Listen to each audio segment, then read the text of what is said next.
I'm getting very angry. It's what's happening here. Hindi naman, paano naman, wala talaga, 220 meters, 55 million, completed ang record ng Public Works. Walang ginawa, kahit isang araw hindi nagtrabaho, wala. Opo. Wala kang makita, puntahan ninyo, wala kayong makita kahit na ano.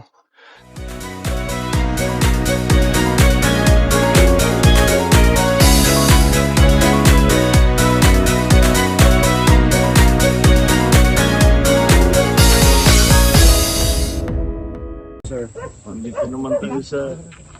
Dito ka. Para ikaw ang Alright, we are here and nandito naman tayo sa Baliwag dahil merong report na binigay sa atin na dumating dun sa website na itong kontrata para sa isang 50 million contract, 55 million contract for the construction of reinforced concrete river walls at 4 Barangay Piel, Baliwag, Bulacan. Contract cost is 55,730,911 as of last month, June, ang report dito 100% complete at saka fully paid. Wala kaming makita na kahit isang hollow block, isang ng simento, walang equipment dito. Lahat itong project na ito, ghost project. Walang ginawa na trabaho dito. Ngayon, pinag-aaralan namin dahil dito naman sa kabila, meron rin ginagawa na flood protection. Parang nagtuturuan ngayon yung dalawang kontratista at sinasabing hindi maituloy ito hanggat magawa ito. So, nakikiusap. Ewan ko, basta meron daw silang usapan na itutuloy ngayon ito. Ngayon, kung titignan ninyo yan, nabot na tayo ng tag-ulan. Kung titignan ninyo, kung abutin ng bahayan, daglag ka agad yung pader na yan. Hindi tatagal yan. So, substandard pa rin. Ang katakataka, hindi namin mahanap itong kontratang ito. So, hinahanap pa rin namin. Kaya hindi na namin malaman. Kasi siguro sinubcontract ng gusto. Siguro naka ilang layer ng subcontractor. Kaya hindi wala ng record. Yung record nasa contractor na may hawak na may nakakuha ng kontrata.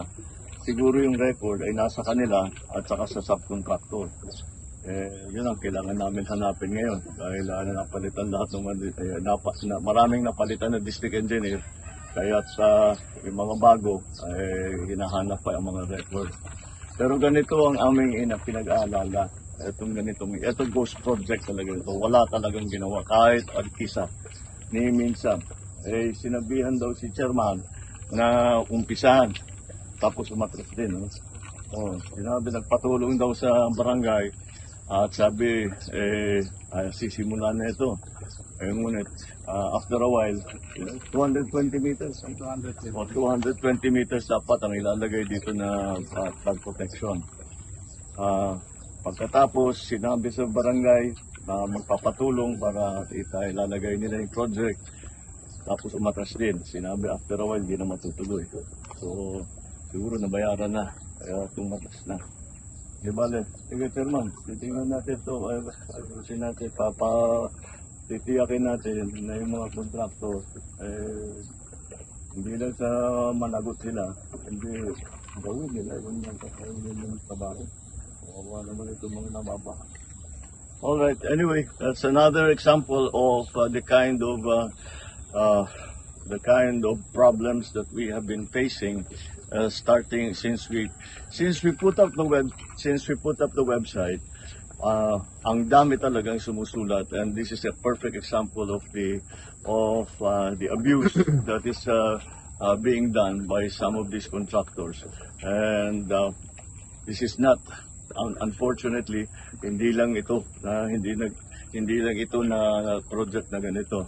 Kailangan ba natin tignan ng mabuti lahat ng mga iba? At